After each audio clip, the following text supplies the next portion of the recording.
नमस्कार। ज्ञान दीक्षा सत्संग में आप सभी का स्वागत है। ये सत्संग ज्ञान दीक्षा कार्यक्रम का एक भाग है जो ज्ञान मार्ग के विद्यार्थियों के लिए ज्ञान मार्ग .guru पर निशुल्क उपलब्ध है। कार्यक्रम के चरण 3 से सत्संग में प्रवेश मिलता है। यहाँ आपके प्रश्नों का मैं उत्तर देने का प्रयास करता हूँ और कार्यक्रम पूर्ण करने में आपकी सहायता करता हूँ। तो आज की सत्संग एक परीक्षा से शुरू करेंगे। वो अजय की परीक्षा है। जी। गुरुर्ब्रह्मा गुरुर्विष्णु गुरुर्देवो महेश्वरा गुरु साक्षात् परब्रह्मा तस्मै श्री गुरुवे नमः। कुरुक्षेत्र को प्रणाम, गुरुदेव को प्रणाम, सभी साधकों को प्रणाम, सभी को। ज्ञान मार्ग में मान्यताओं का नाश कैसे होता है? ज्ञान मार्ग ज्ञान मार्ग में ज्ञान के दो साधन बताए गए हैं, अपरोक्ष अनुभव एवं तर्क। अर्थात अपरोक्ष अनुभव यानी स्वयं का ज्ञान, और जो मेरा स्वयं का ज्ञान नहीं होगा, केवल स्वयं के ज्ञान से ही मान्यताओं का नाश हो सकता है। मान्यता अर्थात जो मान लिया गया है, और मान्यता सत्य का मानदंड नहीं हो सकता। केवल स्वयं का ज्ञान ही, जो स्वयं के अनुभव से जाना गया है, उसी के द्वारा केवल ज्ञान का नाश हो सकता है। तो मान्यता ज्ञान मार्ग में मान्यताओं का नाश अपरोक्ष अनुभव एवं तर्कों के द्वारा होता है। सत्य अर्थात परम सत्य, परम सत्य अर्थात तत्व। तत्व सत्य स्वयं सत्य जाना नहीं जा सकता। यही सत्य जानने में सबसे मुख्य कठिनाई होती है। केवल नकारात्मक ज्ञान के माध्यम से अज्ञान का नाश किया जा सकता है। सत्य को जाना नहीं जा सकता। केवल नीति नीति विधि के माध्यम से जो अज्ञान है, उसका नाश ही संभव है। जब सभी अज्ञान का नाश हो जाता है, तो अंत में जो बचता है वही अपरिवर्तनशील सत्य स्वतः प्रकट होता है। और मतलब सत्य को जाना नहीं जा सकता। बस सत्य बस अज्ञान का नाश हो सकता है। केवल जो मिथ्या है उसको अनुभवों के माध्यम से नकारात्मक रूप से जाना जा सकता है। और जब अ, सभी अज्ञान का नाश होता है, तो सत्य स्वतः प्रकट हो जाता है। जीवन में तत्व किस काम आता है? जीवन में तत्व किसी काम में नहीं आता। ये जीवन जीवन वृत्ति या जीव वृत्ति के लिए आवश्यक नहीं है। बस तत्व अर्थात स्वयं का ज्ञान है। इसका जीवन जीने से कोई संबंध नहीं है। इसका स्वयं के ज्ञान से संबंध है। मतलब मैं क्या हूँ, तत्व अर्थात मैं क्या हूँ, मैं कौन हूँ,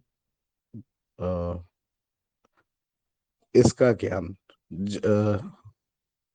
और जीवन में ये उपयोगी नहीं है। ये किसी प्रकार से जीवन चलाने में सहायक नहीं है। बस तत्व का ज्ञान हो जाने से जीवन शांत हो जाता है, आनंदमयी हो जाता है। ये ये तत्व के ज्ञान के लाभ हैं, लेकिन जीवन चलाने के लिए तत्व की आवश्यकता नहीं है। क्या अज्ञेयता को समझना संभव है? नहीं, अज्ञेयता को समझा नहीं जा सकता। अज्ञेयता अ,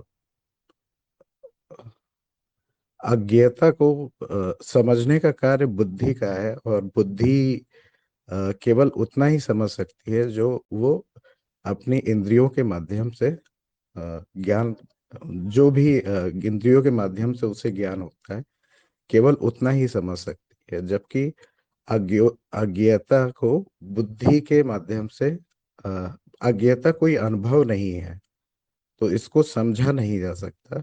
ये बुद्धि की क्षमता नहीं है कि वो अज्ञेयता को समझ पाए। ये बुद्धि के पार है, मतलब बुद्धि से इसे नहीं जाना जा सकता। ये अज्ञेयता स्वयं तत्व है, इसे जाना नहीं जा सकता, और बुद्धि से नहीं समझा जा सकता क्योंकि बुद्धि सीमित है। अ, अस्तित्व का दृष्टा स्वयं अस्तित्व कैसे हो सकता है?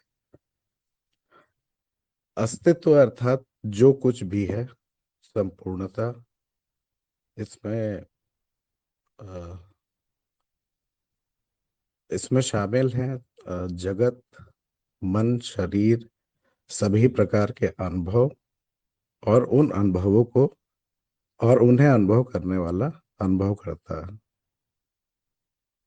और मूल ज्ञान ये बताता है कि दृष्टा और दृश्य एक ही है। अस्तित्व स्वयं ही मिथ्या रूपों में स्वयं का अनुभव कर रहा है। अस्तित्व दो आयामों में बटा है, एक दृष्टा और एक दृश्य। अ, और जितने भी दृश्य हैं वो दृष्टा को ही दिखते हैं, और दृश्य और दृष्टा, और जितने भी दृश्य हैं वो दृष्टा को ही दिखते हैं। और मूल ज्ञान हमें बताता है कि देखने वाला ही दिख रहा है। तो यही, इसीलिए ये संपूर्णता है। यहाँ पे व्याख्या नहीं की जा सकती कि अस्तित्व स्वयं, अ, यहाँ पे कोई प्रक्रिया नहीं है जिसके द्वारा वो दृश्य देखा जा रहा है, क्योंकि ऐसी कोई प्रक्रिया मान ली जाएगी तो वो प्रक्रिया भी अस्तित्व के भीतर ही होगी, बाहर नहीं होगी। इस प्रकार दृष्टा और दृश्य दोनों अस्तित्व ही है, ये दोनों ही। और अ, ये प्रक्रिया द्वारा इसको नहीं समझा जा सकता।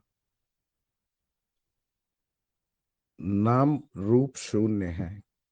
शून्य कैसे है? प्रमाण दें। हमें नाम रूपों का अनुभव नहीं होता, हमें केवल परिवर्तन का अनुभव होता है। और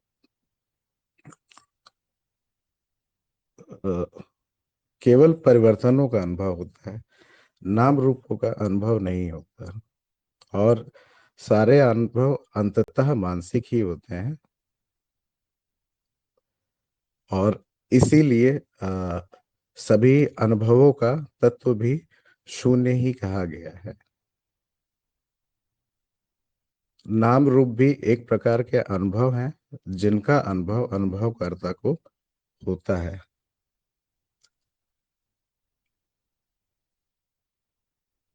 और हाँ, बिल्कुल, सभी अनुभव मानसिक ही हैं। अनुभवकर्ता सब कुछ अनुभव कर रहा है, तो अपना अनुभव क्यों नहीं करता? अनुभवकर्ता कोई अनुभव नहीं है। अ, ये अनुभवकर्ता को ही सारे अनुभव हो रहे हैं। इसका अ, कारण नहीं बताया जा सकता, क्योंकि ये अ, अनुभवकर्ता स्वयं तत्व है। ये स्वयं सभी अनुभवों का कारण है,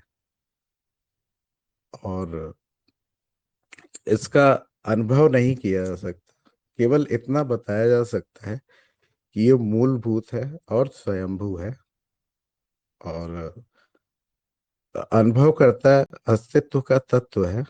ये इसका अनुभव नहीं होता, इसी को सारे अनुभव होते हैं।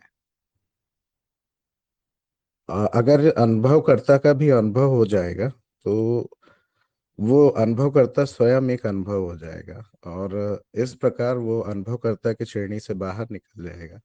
अनुभवकर्ता का अनुभव नहीं किया जा सकता। अनुभवकर्ता स्वयं अनुभवकर्ता को ही सारे अनुभव होते हैं।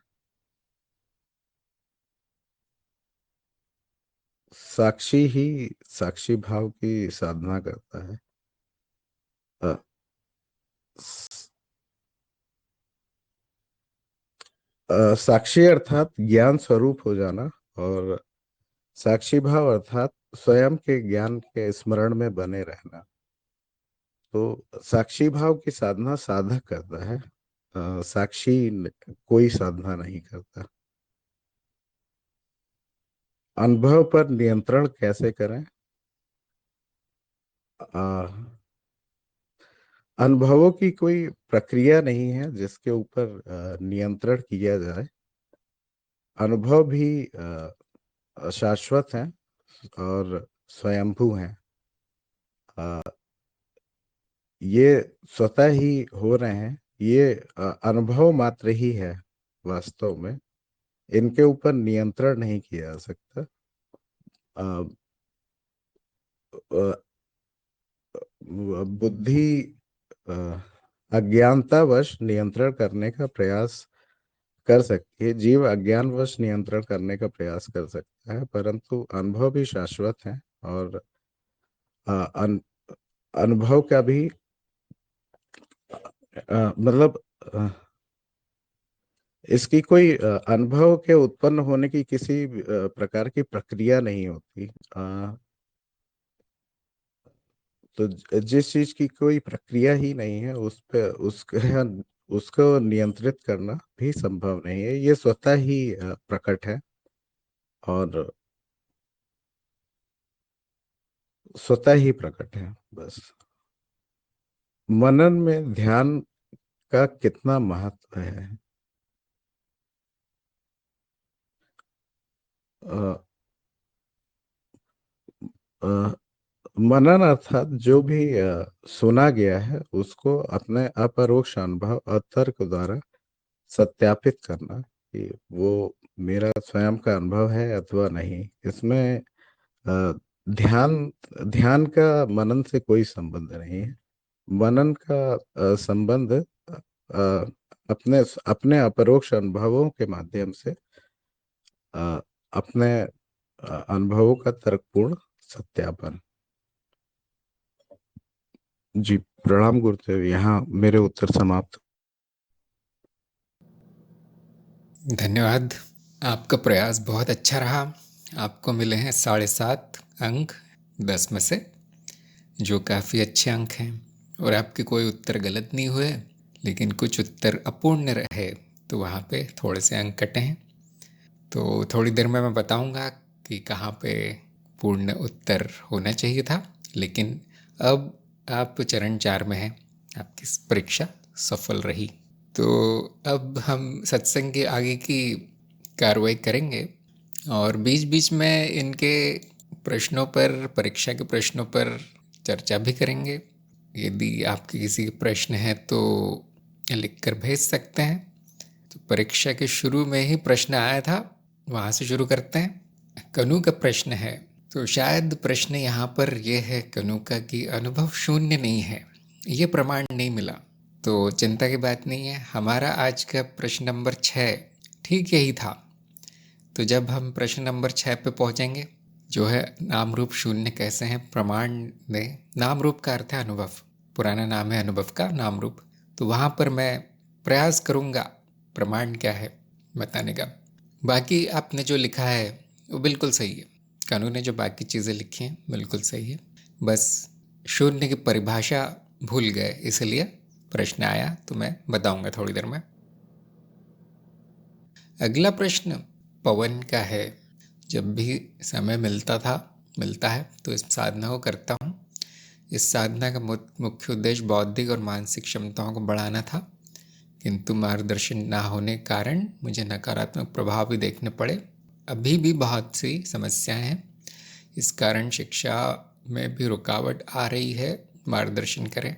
मेरा मार्गदर्शन यही है कि कोई मार्गदर्शक नहीं है तो तुरंत वो साधना बंद कर देनी चाहिए। यदि उसके बुरे प्रभाव आ रहे हैं, जिसने भी साधना सिखाई है उससे संपर्क करना चाहिए। बाकी जो दूसरे लोग हैं या दूसरे मार्ग के लोग हैं, वो आप छोटा मोटा उपाय बता सकते हैं, तो मैं भी यही कर सकता हूँ। छोटा मोटा उपाय ये है कि पहले तो कभी ना करें उसको, क्योंकि कोई है नहीं बताने वाला, और ऊपर से थोड़े प्रभाव अच्छे नहीं दिख रहे तो कोई भी बुद्धिमान आदमी उसको जारी नहीं रखेगा। पहले उसको रोकिए, सारे प्रभाव अपने आप चले जाएंगे। अक्सर 90% ये देखा गया है कि इस प्रकार की शक्ति आधारित साधनाएं हैं, उनके प्रभाव समय के साथ चले जाते हैं अगर वो बंद कर दें। अगर आप करना जारी रखेंगे तो बढ़ते जाते हैं। अगर वो सकारात्मक प्रभाव है तो अच्छे होते जाएंगे, नकारात्मक है तो वो बुरे होते जाएंगे। तो नकारात्मक प्रभाव आए ही क्यों, इसका कारण वो व्यक्ति बता सकता है जो साधना करवा रहा है। अगर आपने ज्ञान मार्ग चुन लिया है तो उसमें साधना की मिलावट करना ठीक नहीं है, क्योंकि बुरा ही होगा, अब उसका प्रभाव नहीं आएगा। अगर आप ज्ञान के लिए साधना कर रहे हैं ये, तो वो बेकार है। ज्ञान बिना इस तरह की साधना के होता है, जो कि आप जानते हैं। ज्ञान मार्ग की विधि अलग है। बौद्धिक और मानसिक क्षमताएं ऐसे नहीं बढ़ती। बौद्धिक क्षमता बढ़ाने के उपाय एक लेख लिखा हुआ है मैंने ज्ञानाक्षर पे, मैं उसी कड़ी भेजता हूँ, उससे आपको लाभ मिलेगा। ज्ञान मार्ग का उपाय है ये। बाकी कोई चमत्कारी उपाय अगर कोई करना चाहे तो मैं उसमें सहायता नहीं कर सकता, उसके लिए आपको वैसा गुरु चाहिए। किसी चमत्कार की ज़रूरत नहीं है यहाँ।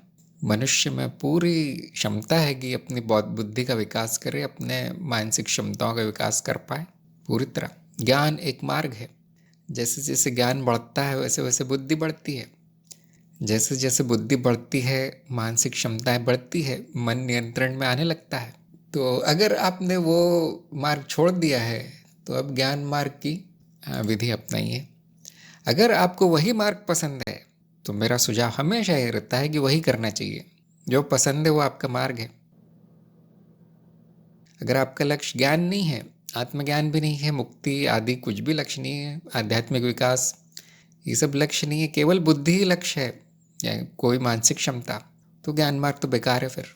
इसीलिए एक मार्ग चुनिए, एक गुरु चुनिए, एक साधना चुनिए, फिर आपकी सारी समस्याएं हल हो जाएंगी।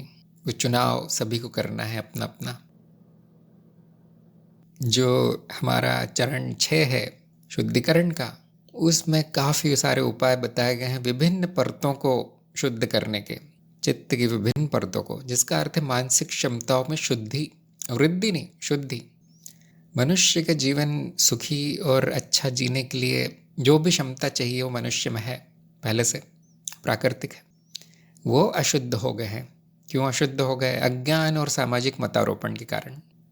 तो शुद्धिकरण से जो प्राकृतिक क्षमता है वो वापस मिल जाती है। उतना बहुत है इस मनुष्य के लिए, बहुत अच्छा है। जो उससे ज़्यादा करना चाहते हैं, कई बहुत अच्छी पुस्तकें हैं। बिना कोई चमत्कार किए, बिना कोई तंत्र मंत्र किए मनुष्य अपनी क्षमताएं 1000 गुना कर सकता है। ये क्षमता भी है सब में। तो आपकी समस्या है अज्ञान, मार्ग न चुनना। अगर पूरे परिणाम आ रहे हैं तो भी करते रहना इस उम्मीद में कुछ अच्छा हो जाएगा। और ये भी अज्ञान है उसमें कि कोई और बता देगा मुझे उपाय, जो इस मार्ग का नहीं है वो भी बता सकता है, जो सड़क चलता व्यक्ति वो भी बता सकता है। तो ये बड़ी समस्या है आपकी सोच में। कभी कभी वो जो सिखाते हैं वो भी नहीं बता पाते अगर कुछ गलत हो गया तो, क्योंकि ये ऊर्जा का मार्ग है, शक्ति मार्ग है। अक्सर कुछ किया नहीं जा सकता। अगर वो बहुत अच्छा गुरु है, बहुत बड़ा गुरु है, तो हाँ, कुछ समस्या समाधान हो सकती है। कोई बात नहीं, जो नए लोग हैं वो ऐसे ही मार्ग बदलते रहते हैं, कभी ये कभी वो करते रहते हैं। इसमें समस्या एक ही आ सकती है कि आप सब कुछ एक साथ करने लगे और फिर कोई भी मार्ग अच्छे से होता नहीं। आपका सभी साधक स्वतंत्र है अपना निर्णय लेने के लिए, और आपका उद्देश्य ज्ञान पाना है, तो शायद आपने पा लिया होगा अभी तक। अब वो उद्देश्य ज्ञान पाना नहीं, ज्ञान में स्थित रहना हो जाता है। उसके लिए ज़्यादा बुद्धि भी नहीं चाहिए, कोई मानसिक क्षमता भी नहीं चाहिए। अगर आपका उद्देश्य ही नहीं है वो, तो करके फ़ायदा ही नहीं है। अगर शौक है तो हाँ, कर सकते हैं, वो बहुत आसान है। छोटी मोटी क्षमताएं, छोटी मोटी मानसिक उपलब्धि हो सकती है बिना किसी जादू के। तो चरणबद्ध चलना ज़रूरी है, उद्देश्य सही होना ज़रूरी है, जिसको हम कहते हैं लक्ष्य। अगर आपका लक्ष्य केवल विकारों का नाश करना है तो ज्ञान मार्ग बेकार है। यहाँ पे जो चरण 6 है वो ज्ञान मार्ग के बाहर की चीज़ सिखाता है। चरण 6 ज्ञान मार्ग का नहीं है, वो कृपा है, गुरु कृपा है जो उसमें डाल दिया गया है कार्यक्रम में। क्योंकि बहुत लोग परेशान रहते हैं विकारों से। विकार का अर्थ अशुद्धि है हमारी शब्दावली में। अगर ऐसा विकार है जो कि शुद्धिकरण से भी नहीं हो रहा, छोटा मोटा उपाय नहीं लग रहा है, तो फिर डॉक्टर से मिलना आवश्यक हो जाता है, क्योंकि फिर बड़ा विकार है वो, मनोविकार कहते हैं फिर उसे। फिर वो किसी भी मार्ग के बस की बात नहीं है। अगर विकार है और वो साधक कोई साधना करता है तो वो विकार 10 गुना बढ़ जाएगा, ठीक नहीं होगा। ये सारी साधनाएं उन लोगों के लिए प्रस्तावित है, उन लोगों के लिए बताई जाती है जिनका शरीर और मन पूरी तरह से स्वस्थ है, आम जनता से भी स्वस्थ। और अगर विकारी व्यक्ति की साधना करता है तो उसका बहुत बुरा परिणाम आता है। हमारे ज्ञान मार्ग में भी यही है। आपके कार्यक्रम शुरू होने के पहले ही आपको पूछ लिया जाता है कुछ समस्या तो नहीं है मानसिक शारीरिक, क्योंकि अक्सर उसका कोई उपाय नहीं मिलता। अध्यात्म में इन चीज़ों का उपाय नहीं है। अध्यात्म में लोग क्यों आते हैं, मेरा ये ठीक हो जाए, मेरा वो ठीक हो जाए। वो डॉक्टर का क्षेत्र है। रोग निवारण, विकार निवारण अध्यात्म का क्षेत्र नहीं। अध्यात्म का क्षेत्र आध्यात्मिक ज्ञान, आध्यात्मिक साधना है। जब ये मनोशरीर यंत्र तैयार हो जाता है, बिल्कुल सही अवस्था में रहता है, स्वस्थ रहता है, तब अध्यात्म में आने का फल मिलता है। आदि प्रकाश ने लिखा है, आपने पूर्व में कहा था कि गुरुजन अक्सर अपनी लीला रचने हेतु इस धरा में अवतरण करते हैं। मेरी जिज्ञासा ये जानने की, जो गुरु धरती पर जन्म लेते हैं, क्या उन्हें भी आत्मज्ञान प्राप्ति हेतु पुनः प्रयास करना पड़ता है? आपका प्रश्न तो बहुत अच्छा है, जिज्ञासा अच्छी है, लेकिन बताना बहुत कठिन है। और मैं बताऊंगा तो कैसे बताऊं? मैं तो ऐसे किसी गुरु को जानता नहीं जो कुछ लीला रचने के लिए आए हैं। ये हमने सुना है कहीं, तो सुनी हुई बात मैं बता देता हूँ, किसी को विश्वास हो ना हो। जिनके पास इतनी शक्ति है, योग्यता है कि वो लीला रचने आ रहा है, यहाँ पे अवतरण कर रहा है, उसको कुछ भी नहीं करना पड़ेगा, कोई प्रयास नहीं करना पड़ेगा। ये तार्किक है बात। ऐसा कभी सुना नहीं गया कि एक व्यक्ति इतना शक्तिशाली है कि वो धरती पे आ गया लीला रचने और सबको सिखाने, वो खुद ही भूल गया मैं क्या हूँ। आत्मज्ञान सबसे आसान ज्ञान है, सबसे मूल ज्ञान है, मौलिक सबसे। फिर वो इतना बड़ा आदमी नहीं था फिर, इसलिए ये तार्किक नहीं। इस तरह से आप तर्क के माध्यम से जान सकते हैं कि उनको क्या प्रयास करना पड़ता होगा। और मैं इतना बता सकता हूँ, कुछ साधकों का ऐसा अनुभव है कि उनको भी कोई प्रयास नहीं करना पड़ा, उन्होंने सुना और ज्ञान हो गया। भले ही वो इतने शक्तिशाली ना हो, इतने विकसित ना हो कि उन्होंने अपनी इच्छा से कोई लीला रचने के लिए जन्म लिया हो, वो सामान्य जैसे मनुष्य जन्म लेता है वैसे लिया, किंतु पूर्व जन्म की साधना के कारण उनको यहाँ कोई प्रयास नहीं करना पड़ा। तो जब साधक के लिए सुलभ है तो बड़े बड़े गुरु, उनकी तो हम कल्पना भी नहीं कर सकते। उनको किसी भी चीज़ के लिए कोई भी प्रयास नहीं करना पड़ता। ये हम अनुमान से बता सकते हैं, बाकी आप मिलकर जान सकते हैं। ऐसा कोई गुरु मिल जाए, उससे पूछ सकते हैं, और अंत में स्वयं का अनुभव प्रमाण है, स्वयं का अनुभव बताएगा। शोवा ने पूछा है, ज्ञान स्मृति है कैसे? ज्ञान स्मृति में अंकित संबंध है, ये ज्ञान की परिभाषा है हमारे कार्यक्रम में। स्मृति पहले से है, जैसा कि आपको पता होगा, इतना ज्ञान होगा कि आपकी एक स्मृति है जिसमें तरह तरह की सूचनाएं संग्रहित हैं, वो अनुभवों से मिली है। इतना आपको पहले से पता होगा, शायद हर व्यक्ति को पता होता है। अगर वो संग्रह तार्किक है तो हम कहेंगे ज्ञान, उसी संग्रह का नाम ज्ञान हो जाएगा। अगर वो संग्रह अतार्किक है तो हम कहेंगे अज्ञान, क्योंकि उसका प्रयोग करने जाएंगे तो कुछ और फल निकलेगा। तो एक छोटा सा उदाहरण मैं देता हूँ कि आपको दूसरे शहर जाना है, सूचना मिलती है कि ये वाली बस उस शहर जाती है, ये स्मृति में संग्रहित हो जाता है, आप याद कर लेते हैं ये वाली बस इतने बजे यहाँ से मिलेगी, ये सूचना है केवल। उसमें संबंध क्या बने हैं स्मृति में? बस और शहर, संबंध ये है कि ये वहाँ जाती है। अब आप वहाँ पहुँचते हैं, आपको बस मिलती है और आपको दूसरे शहर पहुँचा देती है जहाँ पे आपको जाना था। ये अपरोक्ष अनुभव है, ये सूचना नहीं है, ये आपको अनुभव हुआ है, आपने खुद जाना है। अब हम कहेंगे वो ज्ञान हो गया, आपका ज्ञान हो गया वो, क्योंकि बिल्कुल सही संबंध बना है, अब उसका प्रमाण मिल गया, प्रमाणित हो गया। हाँ, ये बस तो बिल्कुल जाती है उस शहर। मान लीजिए आप बस स्टॉप पहुँचते हैं और वहाँ कोई बताता है देखिए ये बस तो कहीं और जाती है, आपको सूचना गलत मिली है, पहले जाती थी अब नहीं जाती, कुछ हो गया होगा, ऐसा होता रहता है। अब आधे घंटे बाद वो दूसरी बस है, वो जाएगी आपके शहर। तो वही सूचना जो आपने मान रखा था अब वो अतार्किक हो गई, अब उसके बीच में जो संबंध बना है वो गलत है, वो टूट जाता है। इसको हम कहते हैं जो भी अज्ञान बन गया था मन में बिना अनुभव के, जो मान लिया गया था वो समाप्त हो गया, अज्ञान समाप्त हो गया। अब नया संबंध बनेगा कि उस शहर में ये वाली बस जाती है, अब ये नया ज्ञान है, अब ये स्मृति में संचित होगा, अगली बार काम आएगा। ज्ञान की परीक्षा है कि वो उस पर कर्म हो तो वो सफल होते हैं। अज्ञान की परीक्षा क्या है? कुछ और ही होता है, असफल असफल कुछ भी हो सकता है वो। तो स्मृति में जो संबंध बने हैं वो ज्ञान या अज्ञान दोनों है, दोनों तरह के संबंध बने हैं स्मृति में। तो ज्ञान मार्ग बड़ा विचित्र है। अब देखिए, अब ज्ञान मार्ग में आ जाइए, यहाँ तक बहुत काम आता है क्योंकि व्यवहारिक है, ये परिभाषा व्यवहारिक है, व्यवहार में बहुत काम आती है, विसत्य में। ज्ञान मार्ग बड़ा विचित्र है, ये कहता है जो भी संबंध स्मृति में बने हैं सब का सब अज्ञान है। ये बहुत बड़ा वाक्य है ना। ज्ञान मार्ग ये भी कहता है कि स्मृति स्वयं भ्रम है, मिथ्या है नहीं वो, वैसे नहीं है जैसे आप लोग समझते हैं। भ्रम होता है कि कुछ जमा हुआ है, वो काम का है, तार्किक है, ये सब भ्रम है, ये मूल अज्ञान है। तो ज्ञान मार्ग क्या कहता है? सारा हटाओ, सारा हटाओ, या सारे को अप्रमाणित करो। हटाने की भी जरूरत नहीं, क्योंकि हटाना भी संभव नहीं है वैसे भी, वो आपका जीवन नहीं चलेगा, क्योंकि जिसे हम ज्ञान कहते हैं उसी से जीवन चल रहा है। ज्ञान वृत्ति ना हो तो जीवन नहीं चलेगा। तो वो कहते हैं उसे अप्रमाणित करो, उसका सत्य जानो बस। ज्ञान मार्गी ये कहता है गुरु। स्मृति वैसे ही रहती है, आपने जो जो भी संचित किया उसमें ज्ञान अज्ञान वैसे ही रहता है।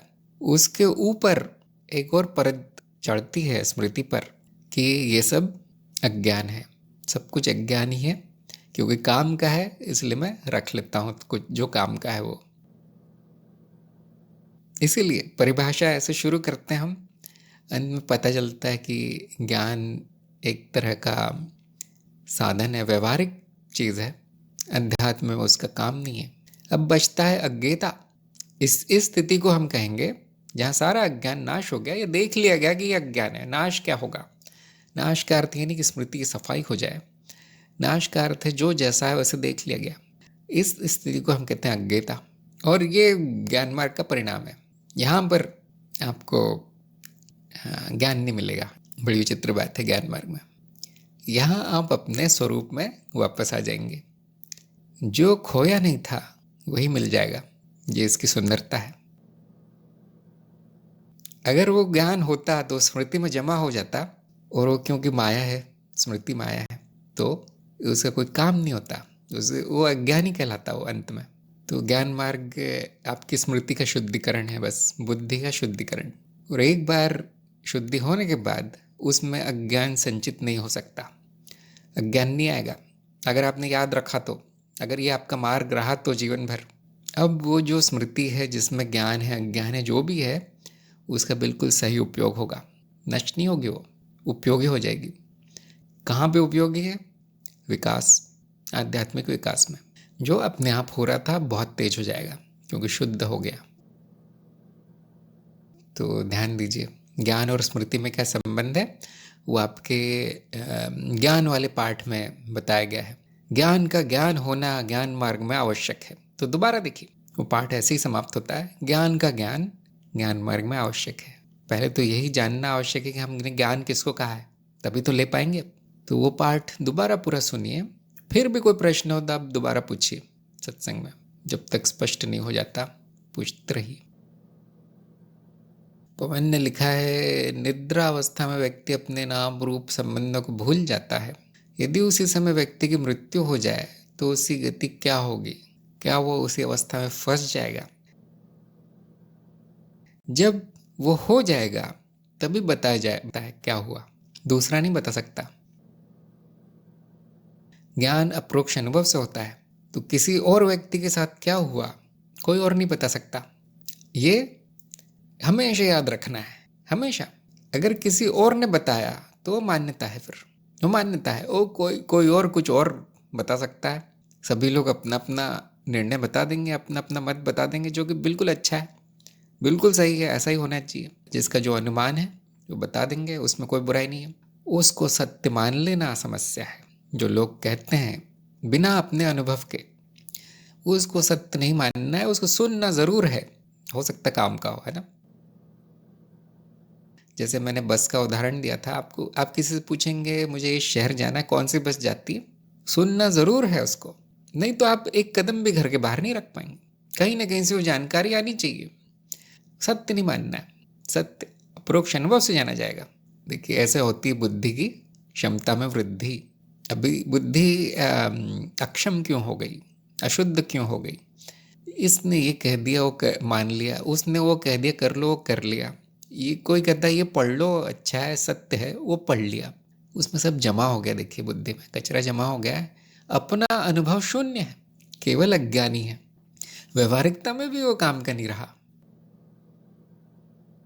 सुनना ज़रूरी है, गुरु को भी सुनना ज़रूरी है, लेकिन ज्ञान स्वयं से होगा, स्वयं के अनुभव स्वयं की बुद्धि से होगा। तो मैं तो नहीं जानता आप क्यों जानने का प्रयास कर रहे हैं। हो सकता है जिज्ञासा हो, आश्चर्यचकित हो कि क्या हो जाएगा। मृत्यु से बड़ा विषय कोई है ही नहीं इस दुनिया में। आपका जीवन इतना कठिन नहीं है समझना कि यहाँ क्या होता है क्यों होता है, सभी जानते होंगे, आपको अप्रोक्ष अनुभव भी है जीवन का। मृत्यु बहुत बड़ा विषय है और रहस्यमयी है, क्योंकि अनुभव नहीं है किसी को, क्योंकि अनुभव हो गया तो यहाँ नहीं है फिर वो बताने वाला। ये बड़ी मुसीबत है। जो चला गया है वो कैसे बताएगा क्या हुआ? ये पहली समस्या है मृत्यु के बारे में। दूसरी है क्योंकि वो व्यक्तिनिष्ठ अनुभव है, सबका अलग अलग होगा, क्योंकि सभी अनुभव व्यक्तिनिष्ठ ही होते हैं, एक अनुभव नहीं होगा सबको। मिल सकते हैं अनुभव, मिलते जुलते हो सकते हैं, ये दूसरी बात है। तो उसमें सत्य क्या है फिर? ये बड़ा प्रश्न हो गया, किसका अनुभव सत्य होगा? मुझे भी वही होगा क्या? ये नहीं बताया जा सकता। फिर आपको ठीक वो होगा जो होना चाहिए। तीसरी समस्या क्या है, इस पर विश्वास करना ही कठिन है कि मृत्यु के बाद कोई अनुभव है, या कोई अनुभव लेने वाला है, या कोई व्यक्ति है, ये भी हम नहीं जानते। जैसे भौतिकवादी व्यक्ति कहेगा कि देखिए मृत्यु अंत है, यहाँ अनुभव भी अंत है, अनुभवकर्ता भी अंत है। क्या है फिर? कुछ भी नहीं। क्या अंधेरा है, क्या कालिक है, क्या नींद है? कुछ भी नहीं, वो भी नहीं है, ऐसा कहेगा वो भौतिकवादी। और एक आध्यात्मिक व्यक्ति है जो काफ़ी विकसित हो चुका है, जो कई बार जन्म ले चुका है, वो कहेगा मृत्यु होती ही नहीं है, मृत्यु है ही नहीं। बड़े बड़े गुरु कहते हैं ऐसा। और ये दो चरम विचार हैं, भौतिकवाद और अध्यात्म, ये दो चरम हैं। और बाकी लोगों के विचार इनके बीच में कहीं आते हैं। हर रंग है यहाँ पे, है ना, हर तरह के लोग हैं। कुछ की मृत्यु हो चुकी वापस आ चुके हैं, कुछ का पुनर्जन्म हो चुका है याद कर चुके हैं, कुछ को इसमें बिल्कुल भी जानकारी नहीं है, अनुभव तो दूर की बात है। तो आपको हर तरह के विचार मिल जाएंगे इसमें। और जैसा कि मैं कहता हूँ, सुन लेना आपको सब। अब प्रश्न ये आता है कि अरे आप तो गुरु हैं, आप ही बता दीजिए। तो मैं अपना विचार बता सकता हूँ। हाँ, एक बात ध्यान रखनी है, मेरा विचार जो भी है वो सत्य नहीं है। सबको ध्यान रखना है। अगर मैं अपने कुछ अनुभव से या कहीं सुनकर मेरे गुरु ने जो बताया वो बता दोहरा देता हूँ यहाँ पे, तो उस सत्य होने का कोई तय नहीं है, कुछ भी हो सकता है। जो प्रमाणित है वो मैं बताऊंगा, तो और आपको प्रमाण भी वही मिल जाएगा। फिर जैसे मैंने अभी ज्ञान के संबंध में बताया, वो सबका प्रमाण सबको मिल जाएगा। वो मृत्यु का मैं क्या बताऊं? मृत्यु में मैं वही बताऊंगा जो बाकी लोग ने मुझे बताया, जैसे मेरे गुरु ने बताया, मैं दोहरा देता हूँ। लेकिन कोई उसको माने ना, सच ना माने उसको। जैसे बाकी रंग है, बाकी इन दो चरम विचारों के बीच में विचार है, वैसे एक मेरा विचार है। वो क्या है कि व्यक्ति की मृत्यु किसी भी अवस्था में हो, नींद में जागते हो, ऐसे वैसे, उसकी गति उसके कर्म निर्धारित करते हैं। उसके उसके मन पे जो संस्कार पड़े हैं वो निर्धारित करते हैं उसने क्या किया इस जीवन में, क्या अनुभव हुए हैं, कैसे कर्म किए हैं, किस तरह के लोगों के साथ हो रहा है, उसकी क्या इच्छाएं थी, कितना ज्ञान था, कितनी अशुद्धियाँ थी, ये सब निर्धारित करता है क्या होगा। और अब आप तर्क उपयोग कर सकते हैं, परिकल्पना कर लीजिए, वैज्ञानिक परिकल्पना कि हाँ ये बात सही लगती, ये वैज्ञानिक परिकल्पना है, सत्य नहीं है।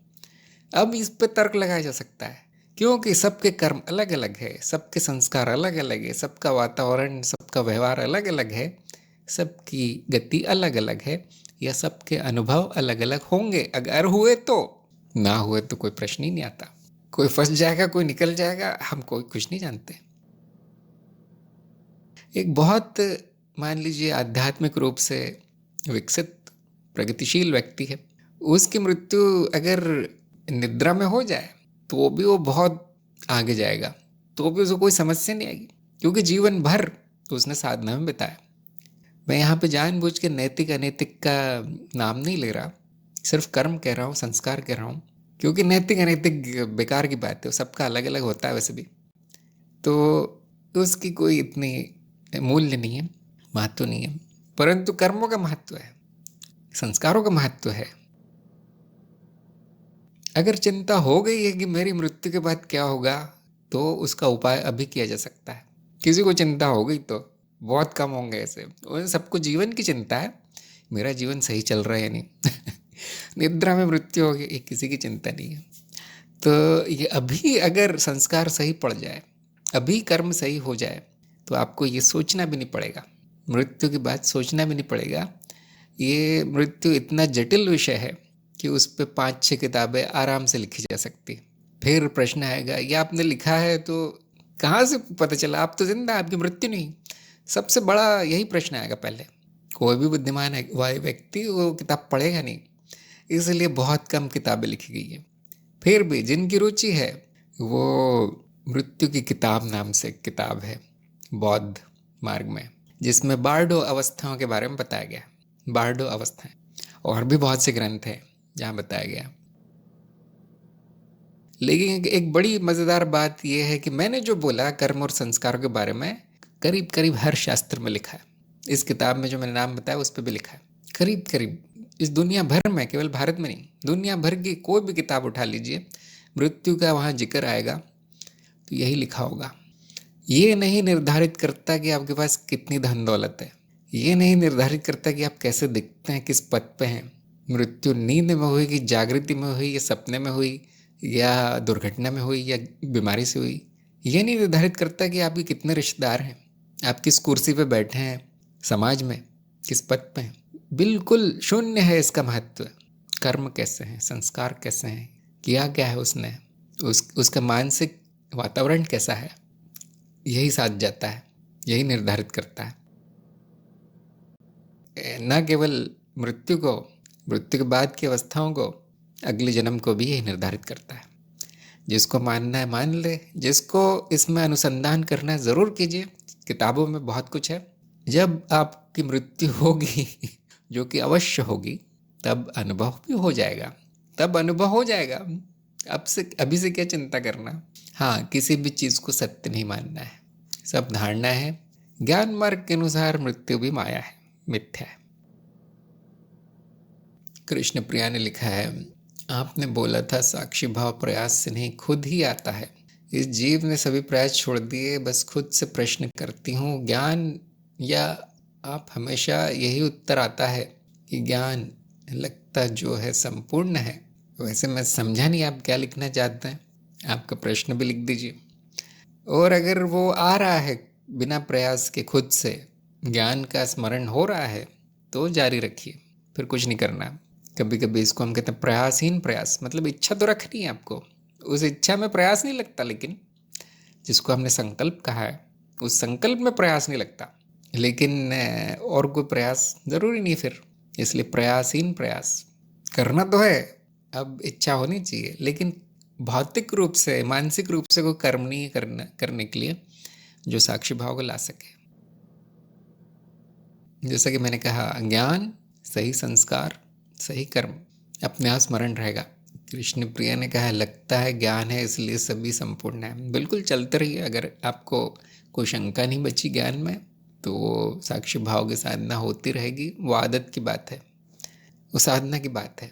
एक बार ज्ञान अच्छा हो गया, उसके बाद वो अपने आप होना चाहिए, जल्दी नहीं होगा। कुछ लोगों का जल्दी हो जाएगा, विलक्षण लोग हैं, जैसे कि मैंने अभी बताया कुछ तो सुनते ही साथ साक्षी भाव में आ जाते हैं, लेकिन बहुत कम है, करोड़ों में एक होगा ऐसे। बाकी साधुओं को कई वर्ष भी लग जाते हैं, थोड़ा बहुत साक्षी भाव देखने को मिलता है। आदि प्रकाश ने लिखा है, आपने कहा था कि स्मृति मस्तिष्क का भाग नहीं है, बल्कि मस्तिष्क केवल उसका एक उपकरण है। ये बात मुझे तार्किक स्तर पर समझ में आती है, क्योंकि जो भी देखा सुना है अनुभव किया जाता है अंततः स्मृति का ही अंश बन जाता है।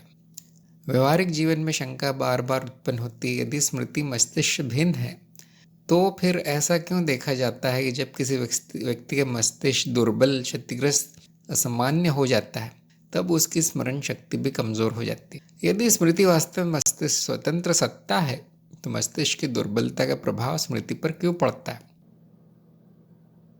हाँ, आपने बिल्कुल सही कहा है कि ऐसा देखा गया है, लेकिन मैंने कम से कम ऐसा कभी नहीं कहा कि स्मृति अलग है, मस्तिष्क अलग है, शरीर अलग है, कभी नहीं कहा। मैंने क्या कहा है कि सारा शरीर स्मृति में है। कितनी विचित्र बात है, आपने शायद सुना नहीं ध्यान से, ना आपने नाद विज्ञान की श्रृंखला देखिए मैंने क्या कहा है वो पूरा देखिए, एक वाक्य इधर उधर से सुन लेंगे तो ऐसा होगा। न केवल मस्तिष्क, स्नायु तंत्र जिसको मैंने कहा है, स्नायु तंत्र एक परत है, सारा शरीर और बाकी अन्य परतें स्मृति है। कौन सी स्मृति है? पराभौतिक, परमानसिक। ये स्मृति क्या है? नाद है। नाद क्या है? मैं स्वयं। प्रतीत होता है मुझ में परिवर्तन, सबसे छोटा परिवर्तन नाद है। तो सब कुछ स्मृति में है, किसी एक चीज में स्मृति नहीं है, सब कुछ स्मृति में है। अब ये मैं सत्संग में बिल्कुल नहीं बता सकता, क्योंकि ना ये ज्ञान मार्ग है ये ज्ञान मार्ग से बहुत करीब है। ये विषय जो है अनुभव के प्रकटीकरण का, कि अनुभव तो है लेकिन उसको सीमित करने के साधन है। मनुष्य बहुत सीमित रूप है, तो वो स्मृति में कैसे निर्मित हुआ, क्या रचना है उसकी, वो नाद विज्ञान में है। तो ज्ञान मार्ग के बहुत करीब है, क्योंकि विज्ञान है, विज्ञान ज्ञान मार्ग की शाखा है। तो ये बड़ा विज्ञान है, भौतिक विज्ञान नहीं है, ना ये शरीर का विज्ञान है। तो ज़रूर देखा जाएगा कि अगर शरीर का कोई भी समस्या आती है तो स्मृति में कहीं विकार आया है, कहीं बदलाव हुए हैं स्मृति में, वो यंत्र वैसे काम नहीं कर रहा है जैसे जो करना चाहिए, तो बड़ा स्वाभाविक है। तो ऐसा नहीं कि मस्तिष्क अलग चीज़ है, स्मृति कुछ उसमें एक बनी बनाई चीज़ है, ऐसा नहीं। स्मृति में सब कुछ है, इसलिए मैंने कहा होगा कि वहाँ पर स्मृति संचित नहीं होती, स्मृति में वो संचित है। ये बड़ी विचित्र बात है। ज्ञान मार्ग पूरी तरह से विचित्र है, देखिए, लेकिन ये ज्ञान मार्ग नहीं, ये प्राचीन विज्ञान है। और हर शरीर की हर कोशिका में स्मृति है, शरीर के हर अंग में स्मृति है, केवल मस्तिष्क में नहीं, हर अंग में। तो उसका अपना प्रोग्राम है जो चलता है। स्नायु तंत्र विशेष रचना है जो इंद्रियों से संबंधित है। इंद्रियों द्वारा जो मिलता है वो संचित होगा स्नायु तंत्र में। लेकिन शरीर केवल उतना नहीं, हर प्रकार की स्मृति शरीर में है, और वो करोड़ों सालों की स्मृति भी शरीर में है। ये सामान्य विज्ञान है, देखिए सामान्य ज्ञान है, इसमें कोई बहुत बड़ी चमत्कारी चीज नहीं है, हर कोशिका में। इसी प्रकार हर भौतिक चीज स्मृति में रचित है। पत्थर हो, पेड़ पौधे हो, पहाड़, नदियां, पृथ्वी, सारा स्मृति के अंदर है। इस स्मृति का नाम है महास्मृति। मनुष्य की स्मृति के अंदर नहीं है महास्मृति। तो आपको वो सारी परतें जाननी पड़ेंगी, उनका अप्रोक्ष अनुभव से प्रमाण लेना पड़ेगा, तब आपकी मान्यता समाप्त होगी।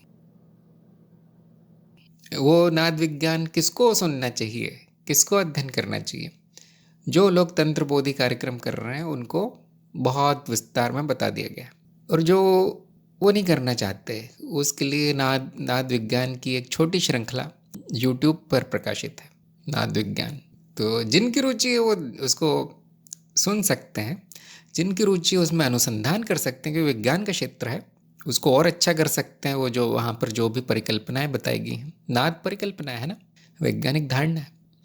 ऐसे ही जिनकी और रुचि है वो उसका प्रमाण लेने का प्रयास कर सकते हैं कि जो नाद विज्ञान में बताया गया है उसको प्रमाणित किया जा सकता है। आपका अनुभव हो सकता है वो कि हाँ, सब कुछ स्मृति है, सब कुछ चित्त है। जब स्मृति परतों में जम जाती है तो उसका नाम चित्त हो जाता है। जगत, शरीर, मन, सब कुछ परतों के नाम है। तरह तरह की परतें हैं, ऐसी कई हैं, हजारों शायद। मैंने केवल 10 बताई हैं जो मुख्य है, वर्गीकरण कर दिया है। 10 में 5-6 भाग हैं, तो ऐसे 50 बताई हैं मान लीजिए, और उसमें से काफ़ी का अप्रोक्ष अनुभव हो सकता है। ये बात ध्यान रखनी है कि विज्ञान है, ज्ञान नहीं।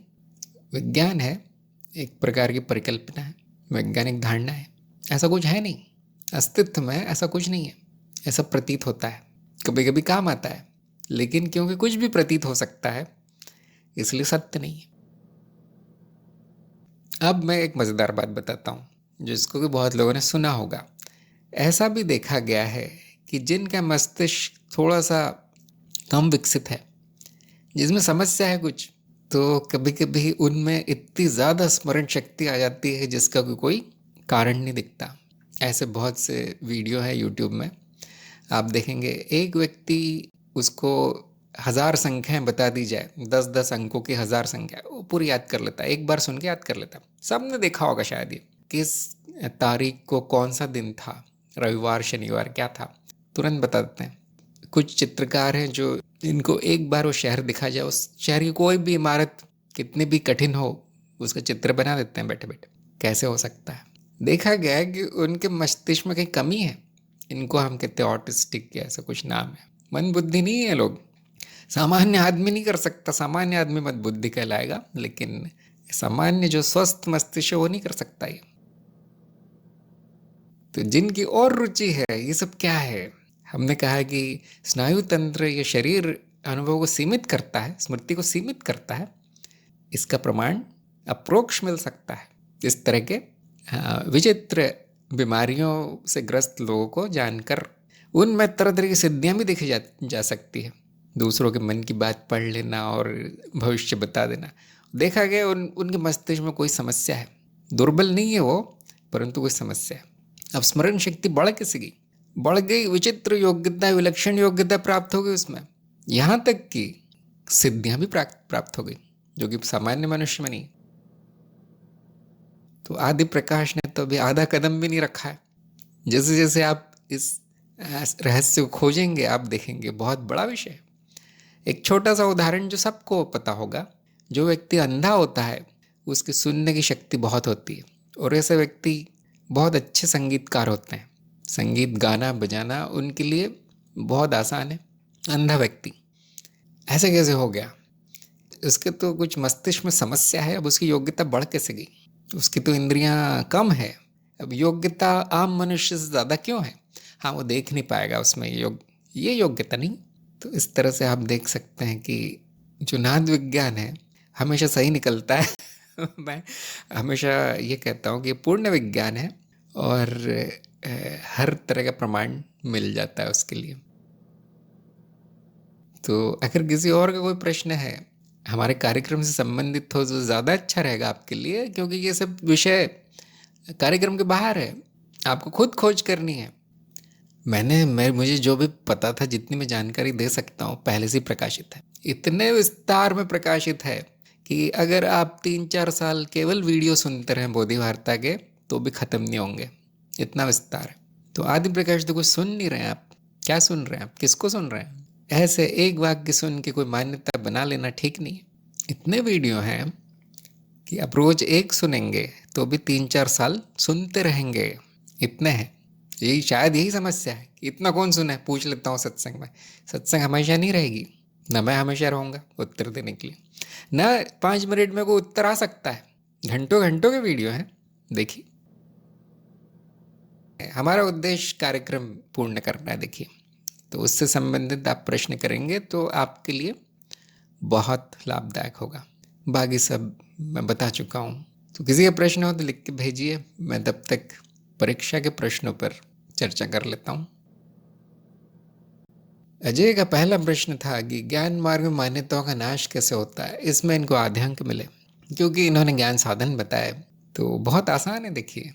मान्यता आई कैसे? न अनुभव का प्रयोग किया, न बुद्धि का, न गुण थे साधक में, न गुरु था, न भाषा थी, न शब्द थे, कुछ भी नहीं। जो कोरा कागज है उसको सड़क पे डाल दिया जाए तो लोग उस पर चल के निकल जाएंगे, गाड़ियाँ उस पर चल के निकल जाएगी। उस कागज़ पे क्या छपेगा? कचरा, धूल, मिट्टी। ऐसा ही है जीवन। उसको धो पोंछ के साफ करके उस पर एक अगर सुंदर चित्र बना दिया जाए तो हम कहेंगे ज्ञान, ये ज्ञान है। तो मान्यता का नाश, सही भाषा, सही परिभाषाएं, साधक के गुण, जिसमें कि मान्यताओं का नाश करने की इच्छा होनी चाहिए कि मेरी मान्यता है, मुझे नाश करना है, वही ज्ञान है। जिज्ञासा, समर्पण, श्रद्धा, बुद्धि, यही सब बताया गया गुण आपके कार्यक्रम में। उसके बाद श्रवण, सुनना चाहिए, कोई बता रहा है ये सही बात है, ये गलत है, सत्य, अप्रोक्ष अनुभव, तर्क और गुरु हो जाता है। इसमें वो जरूरी थी, श्रवण मनन जरूरी है, तब मान्यताओं का नाश होता है। तो ये है पूर्ण उत्तर मेरे हिसाब से। मैंने भी बहुत संक्षेप में उत्तर दिया क्योंकि आप लोग जानते ही होंगे, आप लोग यही कर रहे हैं। कार्यक्रम में आते ही साथ मान्यताओं का नाश शुरू हो जाता है, तो फिर भी इनको आधे अंक मैंने दे दिए। नंबर 2, सत्य जानने में क्या कठिनाई आती है? तो इनको मैंने फिर से आधे अंक दिए क्योंकि इन्होंने कहा कि सत्य जाना नहीं जा सकता। ये कठिनाई नहीं है, लेकिन ये तो उसका परिणाम है सत्य जानने के प्रयास का, है ना। जब व्यक्ति सत्य की ओर अपने कदम बढ़ाता है, जब सत्य की खोज में यात्रा शुरू करता है, तो उसको बहुत सी कठिनाई आती है। पहला, कोई है नहीं बताने वाला, गुरु नहीं। कुछ भी करते रहते हैं लोग, इधर उधर से सुन लेंगे, फिर वो कुछ कर लेंगे, तो परिणाम शून्य आता है या बुरा आता है। मार्ग ना होना, गुरु ना होना, सही लक्ष्य ना होना, व्यवस्थित साधना ना होना, ये सबसे बड़ी कठिनाई। ये नहीं कि सत्य जाने नहीं जा सकता, वो उसके मन में भी नहीं आएगा विचार, वो तो बाद में गुरु बताता है, बाद में अंत में बताया जाता है कि अद्वैत में न सत्य है न असत्य, आप ही सत्य हैं। ऐसा कुछ बात की बात है, वो अंतिम पड़ाव है, अंतिम चरण है यात्रा का, तो कठिनाई नहीं है। जब वो मार्ग में आ जाता है, कहीं जाता है, सत्य के मानदंड ना होना, मैं इसको सत्य मानूंगा, मैं उसको सत्य मानूंगा, ऐसे ही मानदंड होते हैं। 10 लोग कह रहे हैं तो सत्य होगा, भले वो पूरी तरह से अज्ञानी हो, अनपढ़ हो, वो कह रहे हैं तो सत्य होगा। इस तरह के उल्टे सीधे मानदंड होते हैं, मानदंडों पर कोई विचार करता नहीं। बहुत पढ़ा लिखा व्यक्ति होगा तो उसके मानदंड बहुत अच्छे होंगे, वैज्ञानिक मानदंड होंगे, बोलेगा प्रमाण ऐसा है वैसा है, परंतु फिर भी ज्ञान का के लिए जो मानदंड है, परम सत्य के ज्ञान के लिए, वो बहुत कम लोगों के पास होते हैं। कभी कभी वो बेचारे मान लेते हैं कि हाँ ये कोई बड़े लोग कह रहे हैं, शास्त्रों में लिखा है तो ये मानदंड होगा, सब परिवर्तनशील माया है, मिथ्या है। यही होगा, लेकिन उस पर विचार नहीं करते। जब मैंने कहा मनन आवश्यक है, क्यों ऐसा है? देखिए, आपके कार्यक्रम में सारा बताया गया है, औचित्य बताया गया कि यही मानदंड क्यों है। जैसे ही मानदंड बदलेगा, आपका सत्य बदल जाएगा, आपका मार्ग भी बदल जाएगा। गुरु भी कहेगा तुम छोड़ ही दो। तो ये मानदंड ना होना भी कठिनाई है। ये मानदंड को स्वीकार न करना, प्रमाण न लेना, मनन न करना, उस पर अनुसंधान न करना, खोजना नहीं कि ये मानदंड ही क्यों है। और सब कुछ होने के बाद अगर मान्यताएं बहुत है, बुद्धि कम है, तो भी सत्य से वंचित रह जाएगा। ये भी कठिनाई है। सब सिखा दिया है, फिर भी वो कहते हैं नहीं, आप जो कह रहे हैं वो बिल्कुल सही है, तार्किक है, ये सत्य नहीं है, केवल शब्द है। वो कहेगा केवल शब्द मात्र है, शाब्दिक है आपका ज्ञान। क्यों? खुद तो खोजा नहीं कभी इसलिए वो शाब्दिक रह जाएगा। न खोजने की योग्यता है, शायद योग्यता नहीं है उसमें, शिष्य में, इसलिए वो शाब्दिक ही रह जाएगा। भले आप उसको कितनी भी बड़ी किताब पढ़ा दें, कितना भी बता दें कि यही मानदंड है, वो उसकी बुद्धि में टिकता नहीं है। वो कहेगा मेरे किस काम का? आप कह रहे हैं कि परिवर्तनशील असत्य है, मेरे तो किसी काम का नहीं है। मेरे जीवन में हर चीज़ परिवर्तनशील ही है, जैसे खाना पीना, शरीर, यही तो मैं हूँ, यही मेरा जीवन है। तो अभी भी सत्य वो अपने आसपास ढूंढ रहा है, अपने स्वार्थ के लिए ढूंढ रहा है कुछ। इसलिए जब जीवन के परे नहीं जाता तो उसको सत्य नहीं मिलता। जो सत्य है उत्तर जीविता के परे है, उत्तर जीविता के परे मिलेगा, यहाँ नहीं, काम का नहीं होगा वो। जैसे प्रश्न आया था अगला प्रश्न, तो ये सब कठिनाइयाँ आती है। मैं रोज देखता हूँ ये चीज़, रोज।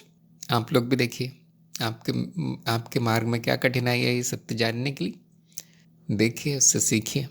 कोशिश की जा सकती है उस सत्य तक पहुंचाने की, लेकिन पूरी तरह उस साधक पर निर्भर है कि उसको कुछ जानेगा या नहीं हो, पूरी तरह उस पर निर्भर है। गुरु ज़रूरी है, लेकिन गुरु हो और सत्य मिल जाए ज़रूरी नहीं है। गुरु सहायक है, गुरु संकेत कर सकता है, बाकी सारा शिष्य पर है। तो सबसे कठिन काम शायद यही है। वो बात की बात है कि सत्य असत्य मनुष्य निर्मित धारणा है, अस्तित्व में केवल होना है, लेकिन फिर भी वो ज़रूरी है जानना। ये जो ज्ञान मार्ग पर है वही जानता है क्यों ज़रूरी है, वो सीढ़ी चढ़ना क्यों ज़रूरी है। नहीं तो आप वहाँ भी नहीं पहुँच पाएंगे जो अज्ञेयता का अंतिम स्थान है। अच्छा, अगला प्रश्न था जीवन में तत्व किस काम आता है? पूरे अंक मिले, बिल्कुल सही उत्तर आया। ज्ञान मार्ग में तत्व का अर्थ ही सत्य है, सत्य का अर्थ ही तत्व है। यहाँ पे सत्य ये नहीं कि इसने ये सत्य बोला है, उसने वो झूठ बोला है, ये आम जनता वाला सत्य नहीं है, परिभाषाएं अलग हैं। इसलिए परिभाषा जानना ज़रूरी है ज्ञान मार्ग की या दर्शन शास्त्र की। केवल ज्ञान मार्ग में ऐसा नहीं है, संपूर्ण दर्शन शास्त्र में सत्य तत्व अच्छे से परिभाषित है, जो कहीं नहीं मिलेगा आपको, किसी इंटरनेट पे, किसी किताब में, किसी और के मुंह से सुनने को बिल्कुल नहीं मिलेगा। जो केवल आध्यात्म के क्षेत्र में है वही जानते हैं और कोई नहीं। तो जीवन में विसत्य काम आता है, जो तत्व नहीं है वो काम आता है। विचित्र बात है, ऐसा ही है। जीवन चलाने में जो परिवर्तनशील माया है वो काम आती है, क्योंकि जीवन स्वयं माया है। तत्व जीवंत है ना। जीवन में काम नहीं आता, फिर इससे क्या काम? फिर वही जीवंत है, जो जीवन को जीवन देता है वो तत्व है, तो उसके बिना कोई जीवन नहीं है। लेकिन हाँ, वो आधार है, छोटे मोटे काम का नहीं है। नंबर 4, क्या अज्ञेयता को समझना संभव है? और इनको पूरे अंक मिले, इनका उत्तर सही था। तो अब एक और प्रश्न आ सकता है यहाँ पे, क्या वह व्यक्ति पूरी तरह नासमझ है, क्या पूरी तरह अज्ञानी है, क्या उसकी बुद्धि बंद हो जाती चलना अज्ञेयता में? तो ये बात भी गलत है। वहाँ पूरी समझ है कि जो समझना था वो समझ लिया, जो जानना था जान लिया, जो सत्य था वो सत्य हो गया, जो असत्य था वो असत्य हो गया, अब कुछ नहीं बचा। पूरी समझ होने के बाद ही अज्ञेयता मिलती है, नहीं तो क्या मिलती? शंका मिलती, संदेह, ये भी नहीं जानता, वो भी नहीं जानता, ये लोग कह रहे हैं पता नहीं सच है भी या नहीं, इस तरह की अवस्था मिलती है। अर्ध ज्ञान, हाँ मैं सब कुछ जानता हूँ, अब बहुत बड़ा ज्ञानी हो गया हूँ, इस प्रकार की अवस्था मिलेगी, अज्ञेयता की नहीं। अज्ञेयता में पूरी समझ है, पूरा ज्ञान है, संपूर्ण बुद्धि है, शुद्ध बुद्धि है। शुद्ध बुद्धि उस कांच की तरह है जो पूरी तरह धुला हुआ है, अब उसमें से आर पार दिखता है। तो यही जाना जाएगा कि जानने को कुछ था नहीं, नंबर 5, अस्तित्व का दृष्टा स्वयं अस्तित्व कैसे हो सकता है। तो इन्होंने बहुत अच्छा प्रयास किया, पूरे अंक दिए। अद्वैत के स्तर पे वो एक ही है, तो प्रश्न ही नहीं आना चाहिए। जिसको अद्वैत का ज्ञान हो गया, समझ आ गई, वो नहीं पूछेगा ऐसा। जो द्वैत में जो दृश्य है उसको हमने अनुभव कहा है, जो दृष्टा है उसको अनुभव करता कहा है। तो यहाँ पे प्रश्न लागू नहीं होता इतना, क्योंकि अस्तित्व नाम लिया गया है, एकता का नाम लिया गया है, यहाँ पे दो नहीं है। तो जैसे ही हम अस्तित्व कहते हैं, अब पूछना नहीं चाहिए, अब दृष्टा को भी नहीं लाना है, कैसे वैसे का तो कोई प्रश्न ही नहीं आता, वो है बस, इससे ज़्यादा कुछ नहीं बोल सकते, एक ही है। यहाँ पे प्रश्न में मान्यता है कि देखने वाला और जो दिखने वाला है वो अलग अलग होने चाहिए। बिल्कुल ऐसा ही है। अंत में यही जाना जाता है, अनुभव अनुभव करता नहीं है, अनुभव करता अनुभव नहीं है। लेकिन ये बात द्वैत के स्तर पे सही है, सत्य है। अद्वैत पे कुछ कहा नहीं जा सकता। अद्वैत में वो ऐसा भी है और उसको विपरीत भी है, क्योंकि वो सब एक है। मुझे आशा है मेरा उत्तर समझ में आया होगा, मैंने बहुत संक्षेप में उत्तर दिया। नंबर 6, नाम रूप शून्य कैसे है, प्रमाण दे। तो इनको आधे अंक मिले इसमें। इन्होंने कहा तत्व शून्य है, हाँ, और सभी अनुभव मानसिक है, ऐसा इन्होंने कहा। तो हाँ, थोड़ी बहुत समझ है इस, लेकिन उत्तर पूर्ण नहीं है। शून्य कैसे है पूछा गया है, तो शून्य क्या है ये जानना चाहिए पहले। तो अब वो पहला जो प्रश्न आया था कनु का, उसका उत्तर आएगा। शून्य का अर्थ है पदार्थ ना होना, न भौतिक पदार्थ होना, न मानसिक होना, न परामानसिक, न पराभौतिक, न कुछ और, न प्रक्रिया। शून्य, ऐसा कुछ नहीं जो इंद्रियों से, बुद्धि से या अनुभव से जाना जा सके, उसको कहा गया शून्य। तो अनुभव करता शून्य है, इसके बारे में कोई शंका नहीं होगी किसी की, क्योंकि वो आप स्वयं है। नाम रूप जो प्रकट है ना, नाम रूप जो प्रकट है अर्थात अनुभव, नाम रूप का ही अनुभव होता है। नाम भी चित्त निर्मित है, रूप भी चित्त निर्मित है। इंद्रियों का इसमें हाथ है, जैसी इंद्री होगी वैसा रूप होगा, और जैसा रूप होगा उसका नाम रख दिया जाएगा। नाम क्या है, यहाँ पे उस रूप के बारे में जो भी जानकारी या ज्ञान संचित है उसको ही नाम कहा गया है। थोड़ी सी प्राचीन शब्दावली है। तो अब ये जानने का प्रयास कीजिए अप्रोक्ष अनुभव से कि जो भी प्रकट है उसका तत्व क्या है, क्योंकि वो परिवर्तनशील है जो प्रकट है। अगर तत्व कुछ भौतिक मानसिक कुछ होता तो वो दिखता, वो रह जाता, वो पीछे रह जाता। एक अनुभव बदल के दूसरे में परिवर्तित हो गया तो उसका तत्व दिख जाता कि हाँ ये देखिए ये रह गया, पिछला अनुभव था उसके अवशेष रह गए, और अभी नया अनुभव आया जो इस चीज़ से बना है, इस पदार्थ से बना है।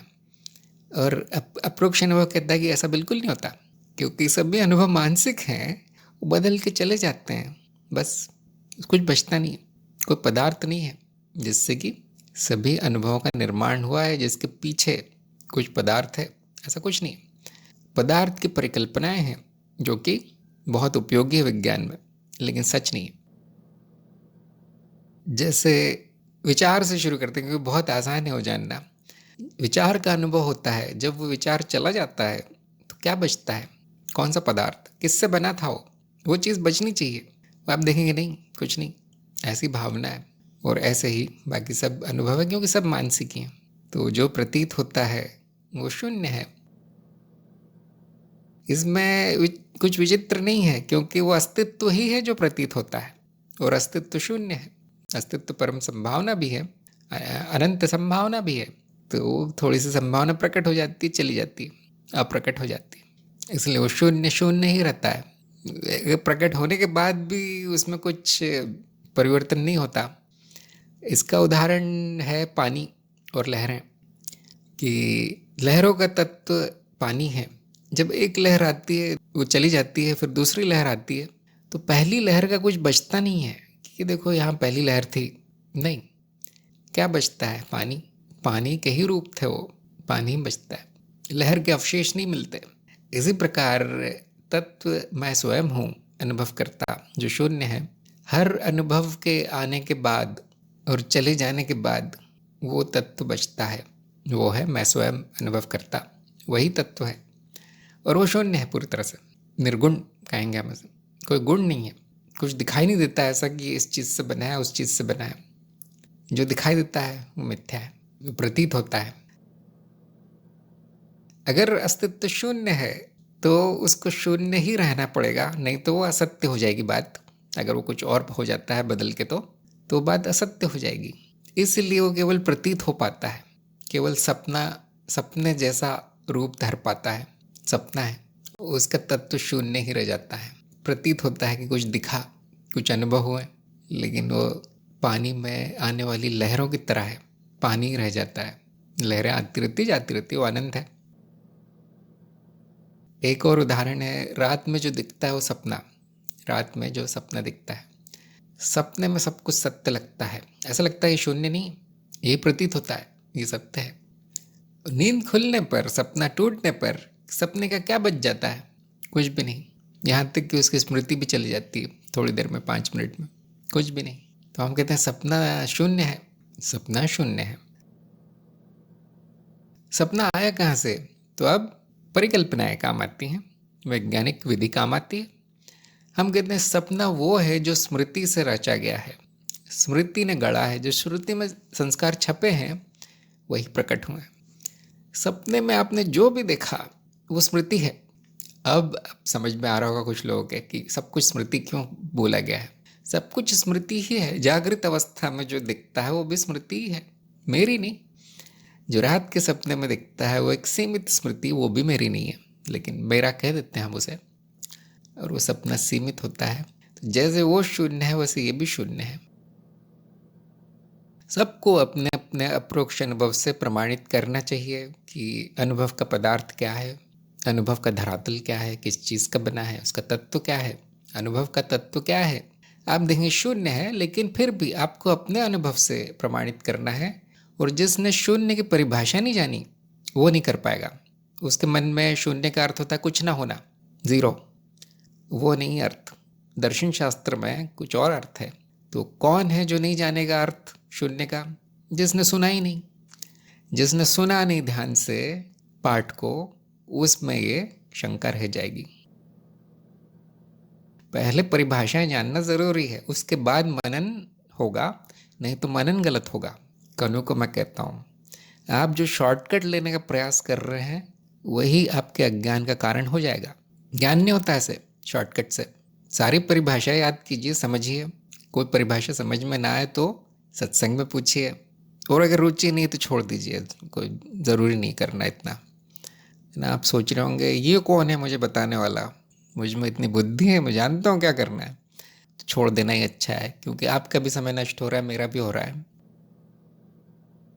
इसीलिए अनुशासित चलना ज़रूरी है कार्यक्रम में। इस कार्यक्रम में उसी को आना है जो अनुशासित चलना चाहता है, बाकियों को नहीं आना है। अदिति ने पूछा है कि कृपया परामानसिक अनुभव का कोई उदाहरण समझा दें। नहीं, उसका नहीं हो सकता अनुभव। हर अनुभव मानसिक ही होगा। परामानसिक परिकल्पना है, वो विज्ञान के क्षेत्र में है। यहाँ तक कि पराभौतिक भी विज्ञान के क्षेत्र में आता है। उसका कोई अप्रोक्ष अनुभव नहीं होता। आपको कोई भी अगर अनुभव होगा तो बुद्धि कहेगी ये मानसिक है या तो भौतिक है, और कुछ नहीं। अगर वो परामानसिक चीज़ दिख गई किसी भी इंद्री से तो उसका वर्गीकरण मानसिक और भौतिक में ही होगा और कुछ नहीं होगा। तो ऐसा कोई अनुभव होता नहीं परामानसिक। स्मृति या नाद परामानसिक है, ये भी विज्ञान के क्षेत्र है।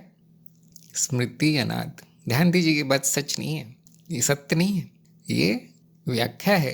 ये बताने का प्रयास है कि क्या हो रहा है, अनुभव कहाँ से आ रहे हैं, कौन सी स्मृति से आ रहे हैं। कभी कभी काम आता है, विज्ञान में, तंत्र में ये सब चीज़ें काम आती है, लेकिन वो सच नहीं है। सत्य होना और उपयोगी होना अलग अलग चीज़ें हैं। परिकल्पना और सत्य अलग अलग चीज़ें हैं। विज्ञान पूरी तरह से परिकल्पनाओं पर आधारित है, तंत्र भी परिकल्पनाओं पर आधारित है। जिनका अप्रोक्ष अनुभव में कोई प्रमाण मिलता है उसको हम कहते हैं सिद्धांत, सैद्धांतिक है। तो परामानसिक नाद का आपको अप्रोक्ष अनुभव में प्रमाण मिल सकता है। जो भी प्रकट है वो परामानसिक है, जो उसका प्रमाण है। अब उसके लिए आपको वो नाद विज्ञान समझना पड़ेगा, कैसा क्यों है। लेकिन बुद्धि उसको दो ही वर्गों में विभाजित करती, मनुष्य की बुद्धि, एक मानसिक एक भौतिक। अदिति ने पूछा है फिर भौतिक अनुभव में मानसिक कैसे है? क्योंकि इंद्रियों के माध्यम से जो मिलता है वही अनुभव होता है और वो मानसिक होता है।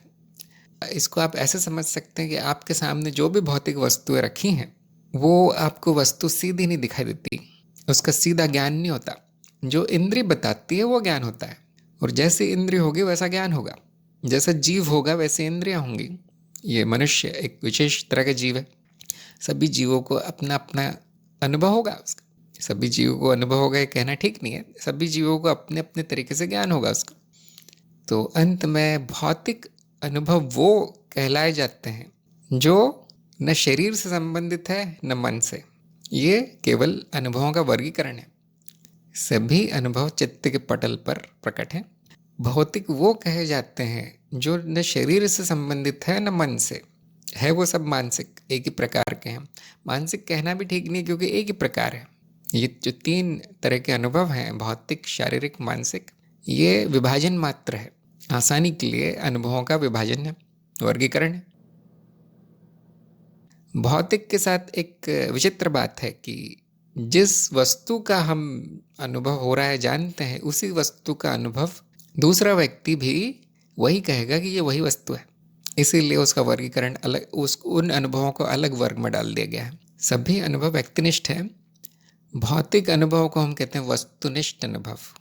भौतिक जो अनुभव है वस्तुनिष्ठ, क्योंकि उससे वस्तुओं की सत्यता प्रमाणित होती है, माया के स्तर पे, व्यवहारिक स्तर पे, कि वस्तुएं सच में है ऐसे बुद्धि कहती है। क्यों? क्योंकि आपको भी वही दिख रही है जो मुझे दिख रही है। ये सामान्य ज्ञान है। आपको अपना अनुभव हो रहा है, मुझे अपना अपना अनुभव हो रहा है। एक ही कमरे में अगर दो लोग हैं, वो एक ही वस्तु रखी है, वो पूरी तरह से मानेंगे कि हाँ ये वही है, जो आप कह रहे हैं वही मैं भी देख रहा हूँ जो आप देख रहे हैं। परंतु वो अपना दृश्य देख रहा होगा और मैं अपना दृश्य देख रहा हूँगा। ये भी सामान्य ज्ञान है। और जैसे जैसे वस्तुनिष्ठता से हम व्यक्तिनिष्ठ की ओर बढ़ते हैं, वैसे वैसे ये जो सहमति घटती जाती है। मान लीजिए आप शाकाहारी है, दूसरा व्यक्ति मांसाहारी, वो बोलेगा बहुत स्वादिष्ट खाना रखा है, आप वहाँ पे बैठ नहीं पाएंगे, जबकि अनुभव तो एक ही हो रहा है, एक जैसा हो रहा है। आप बोल रहे हैं तो सत्य है, फिर अलग अलग कैसे दिख सकता है वो? क्योंकि अब वो इतना वस्तुनिष्ठ नहीं रहा, व्यक्तिनिष्ठ हो गया। ऐसे ही दर्द हो रहा है, वो शरीर में हो रहा है, दूसरा व्यक्ति नहीं जान पाएगा, लेकिन वहाँ भी सहमति है। वो कहेगा मुझे भी ऐसा दर्द हुआ था, मैंने ये इलाज किया था और ठीक हो गया। वहाँ भी थोड़ी सहमति है। मानसिक अनुभव में कोई सहमति नहीं है। तो सहमति के आधार पर वर्गीकरण है। सच में कुछ भौतिक नहीं है, सच में कुछ मानसिक भी नहीं है, सच में कुछ शारीरिक भी नहीं, नाद है। ये सबको बैठकर जांचना चाहिए कि ऐसा है या नहीं। यहाँ पर मैंने उदाहरण के लिए, या उदाहरण को सरल बनाने के लिए कह दिया कि मुझे जो अनुभव हो रहा है वो आपको नहीं हो रहा, आपको जो हो रहा है वो मुझे नहीं हो रहा। ये बात पूरी तरह सच नहीं है। न मुझे कोई अनुभव होता है न आपको। ये जो मनुशरीर यंत्र है ये अपने आप में अनुभव है। कैसे अनुभव? मानसिक अनुभव। मन, ये शरीर और ये जीव भी पूरी तरह से मानसिक है। तो किसको हो रहे हैं अनुभव? तो ये खोज का विषय है। खोजिए क्या है जिसको अनुभव होते हैं। सबको खोजना चाहिए। तो शुरुआत ऐसे ही करते हैं, क्योंकि साधक यही जानता है कि कुछ वस्तुएं हैं, जगत है, शरीर है, मेरा है, मैं हूँ, और मन है, वो भी मेरा है, वो किसी को नहीं दिखाई देता, लेकिन वो है। अगर सत्य का ऐसा मानदंड रखा जाए कि केवल वस्तुनिष्ठ चीज़ें सत्य है, वस्तुनिष्ठ अनुभव, तो आपका हर मानसिक और शारीरिक अनुभव झूठ हो जाएगा। इसलिए कोई ऐसा कहता नहीं है। फिर भी भौतिकवादी कहेगा वो मानसिक भी भौतिक से ही आ रहा है, मानसिक तरंगे हैं, बस मस्तिष्क में अनुभव हो रहा है, लेकिन वो पूरी तरह गलत है बात। मामला एकदम उल्टा है। सब कुछ मानसिक ही है। और क्योंकि वो मानसिक कहना भी उचित नहीं है, हम कल्पना कर लेते हैं कि ये स्मृति है, और वो स्मृति का अनुभव नहीं होगा कभी, केवल तन्मात्राओं का अनुभव होता है। तो ये मान लिया जाता है कि वो स्मृति पराभौतिक और परामानसिक है। उसमें प्रतीत जो होता है, उस स्मृति में जो नाद रचनाएं बनी हैं, स्मृति की रचनाएं, वो प्रतीत होती है तन्मात्राओं के रूप में, और इन तन्मात्राओं का वर्गीकरण सहमति के आधार पर होता है। जिसमें सबसे ज़्यादा सहमति है उसको भौतिक नाम दिया जाएगा, जिसमें थोड़ी कम है उसको शारीरिक, जिसमें सहमति नहीं है वो मानसिक। तो सारा जगत सहमति पर टिका है। अगर आपको जो दिख रहा है वो मुझे दिख रहा है, मान लेते हैं दोनों सहमत है तो जगत है, नहीं तो नहीं है। ऐसा हर जीव का एक अलग जगत है। अपनी दुनिया में सब जीते हैं, ऐसा सरल हिंदी में हम बोल सकते हैं। अपना अपना सपना सब देख रहे हैं।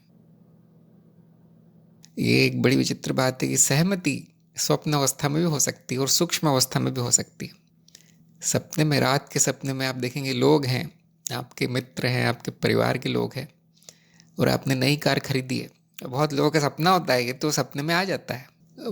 सब लोग कहेंगे कितनी अच्छी कार है, लाल रंग की है, इतने की है, उतने की है, पार्टी हो रही है, मिठाइयाँ खाई जा रही है, कार की पूजा हो रही है।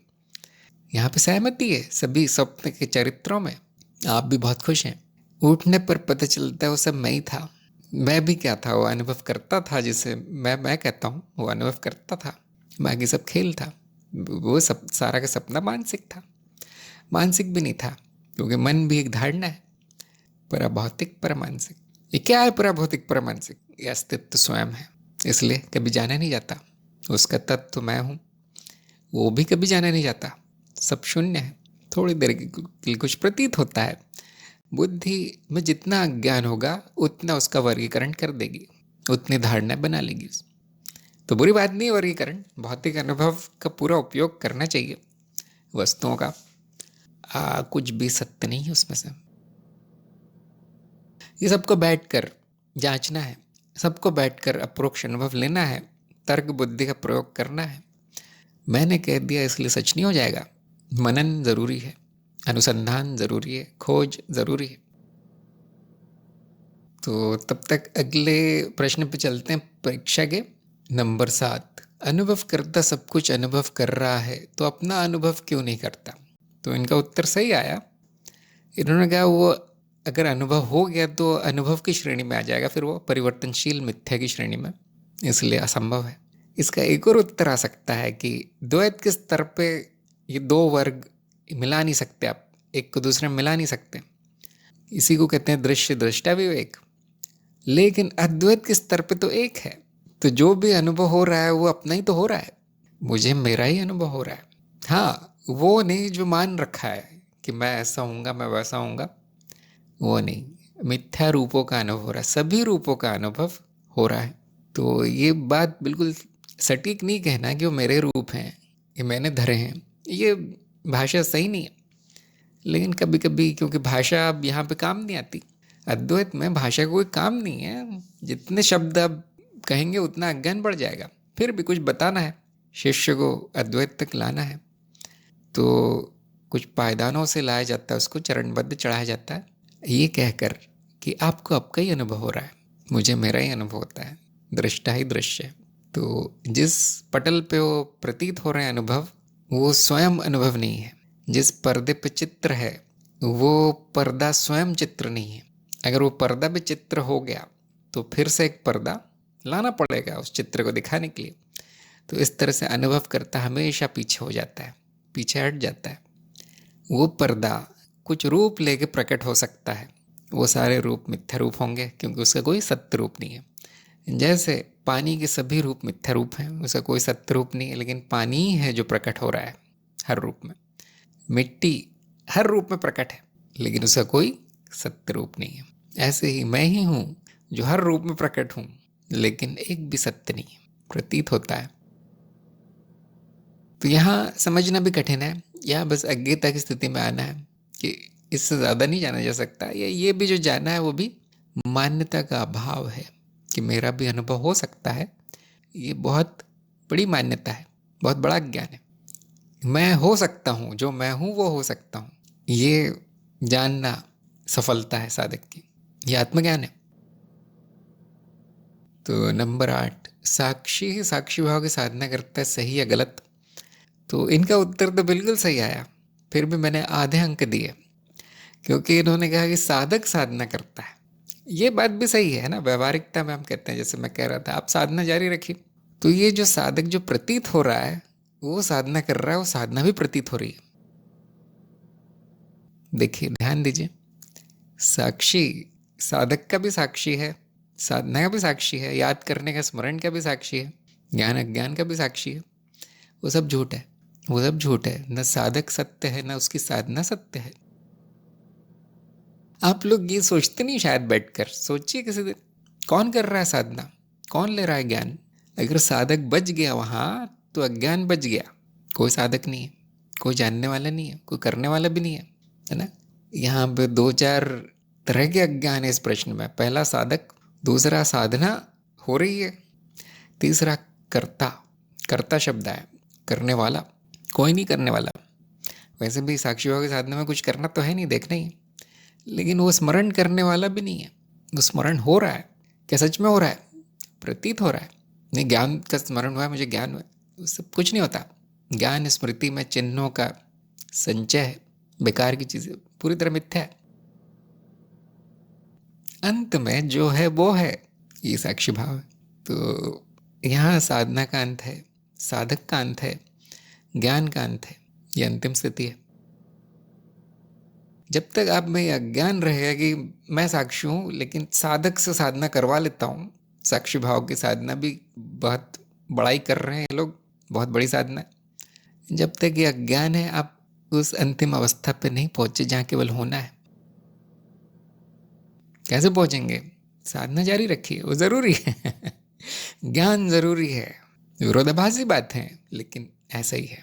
अब वो भी नहीं करेंगे तो वहां भी नहीं पहुंच पाएंगे, शब्द ही रह जाएगा, साक्षी शब्द ही रह जाएगा। देखिए, इस पे विचार कीजिए सब लोग। इसीलिए बहुत से साधक साधना नहीं करते, बहुत से गुरु साधना नहीं करते। मैं खुद कोई साधना नहीं करता, आप लोगों को करनी है, लेकिन जब तक ये साधक बचा है वहां साधना बचेगी, साधना बची है, भले कितना भी ज्ञान हो जाए। इसलिए ज्ञान मार्ग में कोई साधना नहीं है, कोई ऐसी जरूरी साधना नहीं है, करने पड़ेगा। जब कुछ नहीं करना है तो मैं क्या करूं फिर? बौद्धिक क्षमता है और मानसिक क्षमता है और पढ़ लिख के और पैसे कमा के, वो भी ज्ञान मार्ग के बाहर की बात है। कुछ काम नहीं आता यहाँ, कुछ काम नहीं आता। क्या करूं, कैसे करूं, मतलब वो तो करने वाला तो बचा है, सोचने वाला भी बचा है, उसके लक्ष्य भी बचे हैं। तो ज्ञान मार्ग समाप्त नहीं हुआ, चलते रहो। पहले अज्ञान समाप्त करो, फिर सोचना क्या करना है। वो कुछ नहीं करना है, सब कुछ पूर्ण है, सब कुछ ब्रह्म है, वो अभी है, इस समय। क्या चाहिए? ये है साधना का अंत, ये है साधक का अंत, ये है ज्ञान का अंत, ये है गीता की स्थिति। यहाँ पे आनंद है, मौन है, बस आनंद है, मौन है। कनिका ने कहा है, आपने बेहद सुंदरता से बताया कि व्यक्ति को नहीं, व्यक्ति का अनुभव होता है। बेहद गहन और सुंदर बात है, अज्ञान जानने का बेहतरीन उपाय। हाँ, ये तो बहुत मौलिक चीज़ है। देखिए, सबसे पहले तो आपको ये ज्ञान होना चाहिए, व्यक्ति न केवल मिथ्या है, वो धारणा है, विचार मात्र है व्यक्ति का। धारणा, अवधारणा काल्पनिक चीज़ है, वो तो प्रतीत भी नहीं होता व्यक्ति। उसको क्या अनुभव होगा? मनुशरीर प्रतीत होता है, जो कि परती रचना है, एक चीज़ नहीं है मनुशरीर, या दो चीज़ नहीं है, परती रचना है। हर परत मिथ्या है, उसको एक छोटा सा उसका भाग लेके उसको व्यक्ति कह दिया गया है।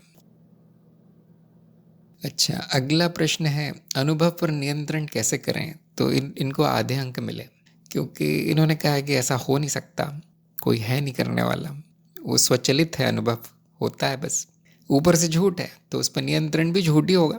तो मैंने आधे अंक इसलिए काटी क्योंकि बिल्कुल सही बात है, लेकिन व्यवहारिकता में हो सकता है, लेकिन बहुत सीमित, बहुत सीमित। कैसे होगा नियंत्रण? आपकी इच्छा बताएगी कि आगे क्या होता है, और कुछ नहीं। लेकिन वो नियंत्रण नहीं कहा जाएगा। अगर व्यक्ति की, इस मिथ्या व्यक्ति की इच्छा के अनुसार हो जाता है कुछ, तो कहता मैंने किया, नियंत्रण है। उसके अनुसार नहीं होता तो कहता है मैंने नहीं किया, ये अनियंत्रित है, किसी और ने किया होगा। इस तरह नियंत्रण का आभास हो सकता है, नियंत्रण का भ्रम हो सकता है। और अगर अधिकतर अनुभव व्यक्ति की इच्छा के अनुसार होने लगे तो वो कहता है मेरा नियंत्रण है सब पर, सब अनुभव पे, जिसमें कोई बुरी बात नहीं है। सभी यही चाहते हैं, सभी चाहते हैं उनको अच्छे अनुभव हो, सुखदायी अनुभव हो, जीवन सुख से निकल जाए, इसीलिए वो कर्म करते हैं। तो ये माया के स्तर पर बिल्कुल सही है, ऐसा ही होना चाहिए। ये ध्यान रखना जरूरी है ज्ञान मार्गी साधक को कि ये सब भ्रम है। नियंत्रण का भी भ्रम होता है, नियंत्रण करने वाला भी नहीं है, वो भी भ्रम है। कुछ नियंत्रित होता नहीं है क्योंकि कुछ नियंत्रित करने के लिए है नहीं। और जैसे ये होता है, होता हुआ प्रतीत होता है, वो अपने आप में पूर्ण है। उसमें न कुछ जोड़ा जा सकता है, न उसमें से हटाया जा सकता है। इसको मेरे हिसाब से कहना चाहिए पूर्ण उत्तर। अजय को मैं कहूँगा ऐसे पूर्णता लाने का प्रयास कीजिए उत्तरों में। आपका उत्तर बिल्कुल सही था कि नहीं ऐसा तो होगा नहीं, सब तो झूठ है, सपना है। लेकिन क्यों सुनने वाला ये सुनना चाहता है? किसी ने प्रश्न किया है, वो जवाब चाहेगा, पूरा जवाब, तो उत्तर पूर्ण आना चाहिए। अगला प्रश्न था इनका, मनन में ध्यान का कितना महत्व है। तो इनको मैंने पूरे अंक दिए क्योंकि इन्होंने ध्यान का कुछ और अर्थ निकाला, जो आध्यात्मिक साधना का ध्यान है वो निकाला, जो कोई बात नहीं, ठीक है। लेकिन शायद यहाँ ये पूछ रहा है प्रश्न कि अगर आपका ध्यान इधर उधर भटक रहा है तो फिर क्या मनन होगा? और अगर ध्यान का ये अर्थ अगर आप लगाते हैं तो उत्तर क्या आएगा कि नहीं, ध्यान देना महत्वपूर्ण है। इसीलिए सामने कॉपी पेंसिल रख के मनन करना ज़रूरी है। मैं इस बात पे मनन कर रहा हूँ, व्यक्ति पे। व्यक्ति ऊपर लिख देना है विषय। व्यक्ति की परिभाषा क्या है? व्यक्ति आम जनता की क्या परिभाषा है? ज्ञान मार्ग की परिभाषा ज़रूरी है ना। ज्ञान मार्ग की क्या परिभाषा है या नहीं? सत्य क्या है, किसे कहते हैं? अप्रोक्ष अनुभव क्या है? तर्क क्या है? 7 प्रश्नों के क्या उत्तर आते हैं? अब आप एक के बाद एक लिख सकते हैं उसको। ये जो लिखने की जो प्रक्रिया है वो आपके ध्यान को वहाँ केंद्रित करती है। नहीं तो कोई ध्यान नहीं होगा, नहीं तो कोई मनन भी नहीं होगा। लेकिन ऐसा नहीं है कि आपको ऐसे किसी आसन में बैठ जाना है, पद्मासन में, और कहीं मन के कहीं अंदर गहरे कोने में जाके कुछ मनन करना है। ये नहीं है, ये अर्थ नहीं है यहाँ पर। जो विषय है सामने उस पर ध्यान देना है। और आप देखें 5 मिनट लगते हैं फिर अनुभव, ये मनन में 5 मिनट लगते हैं अप्रोक्ष अनुभव से अनुभव ज्ञान लेने में, प्रमाणित करने में, सत्यापित करने में। ध्यान ही नहीं है, मन में उधर उधर ख्याल आ रहे हैं, परिभाषा ही नहीं पता क्या है, विषय तो है ही नहीं मनन का, तो वो बुद्धि भटकती है। फिर वो अज्ञानी बुद्धि है, वहाँ कोई ज्ञान नहीं है, वहाँ कोई ज्ञान होगा भी नहीं। अनुशासित मनन जरूरी है। जो बताया गया है उस विधि से मनन आप करेंगे, मनन की विधि बताएगी तो होगा। मनन की विधि आपकी कार्यक्रम बताएगी तो पूरे ध्यान से, पूरी निष्ठा से, क्योंकि आपका जीवन ही ज्ञान है। अगर आप ज्ञान मार्गी साधक हैं तो और क्या करेंगे? बाकी सारे काम इस मनन के कार्य में सहायक होने चाहिए। बस जीते आप इसके लिए है, ज्ञान के लिए। बाकी काम इसलिए करते हैं ताकि वो हो सके मनन। ये अलग काम नहीं जो मैं खाली समय में कर लूँगा, फिर वो ज्ञान मार्गी नहीं है व्यक्ति, वो सांसारिक है।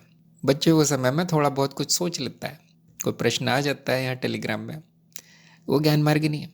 आपका सारा जीवन मनन के लिए समर्पित है और बाकी काम बीच बीच में आते हैं, उनको करना ज़रूरी है। नौकरी, परिवार, शरीर, खाना पीना, ये ज्ञान मार्गी है।